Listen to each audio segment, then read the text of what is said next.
దేవునికి స్తోత్రం. ప్రియమైన సహోదర సహోదరులకు శుభాభివందనములు. ఈరోజు దేవుని వాగ్దానము యోహాను సువార్త 12:44. నా యందు విశ్వాసముంచువాడు నా యందు కాదు, నన్ను పంపిన తండ్రి యందే విశ్వాసముంచుచున్నాడు. చూడండి, ప్రభువైన యేసుక్రీస్తు వారు ఈ భూమి మీద శరీరధారిగా ఉన్నప్పుడు తండ్రి అయిన దేవుడని యెహోవా ఆయన చేతికి ఏ పని తప్పగిచ్చారో ఆ పనిని ఎంతో గొప్పగా సంపూర్ణంగా నెరవేర్చి తండ్రి అయిన దేవుని ఎంతో గొప్పగా మహిమపరిచారు. అయితే తండ్రి నేను ఏకమై ఉన్నామని ఎంతో గొప్పగా ప్రభు సెలవిచ్చారు.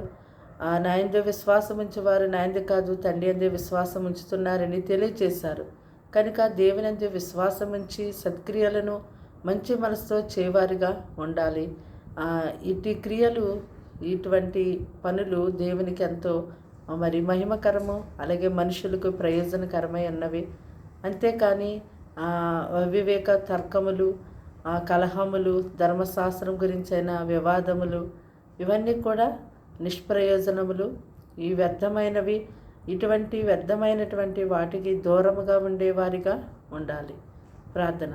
దేవానికి వందనాలు, స్తోత్రాలు, స్తుతులు తండ్రి. మాటలు వింటున్నాను బిడ్డల్ని మీ రక్తంతో కడిగి ముట్టి బలపరిచి దీవించి ఆశీర్వదించండి.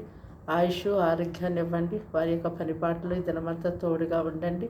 నీ ఆలోచన ప్రకారం నడిపించండి. చిత్తం వారి జీవితంలో నెరవేర్చమని, కోర్టు కేసు నుంచి నేను విడిపించండి. హాస్పిటల్లో పడి ఉన్నారు, ముట్టి స్వస్థపరచండి. రోగములను తొలగించండి. సాతాను శక్తి నుంచి విడిపించండి. నీ ప్రజలు ఎలాంటి సమస్యతో ఉన్నప్పటికీ విడిపించి బాగు చేయమని, దినమంతా సహాయం చేయమని యేసు నామములో వేడుకుంటున్నాం తండ్రి. ఆమేన్.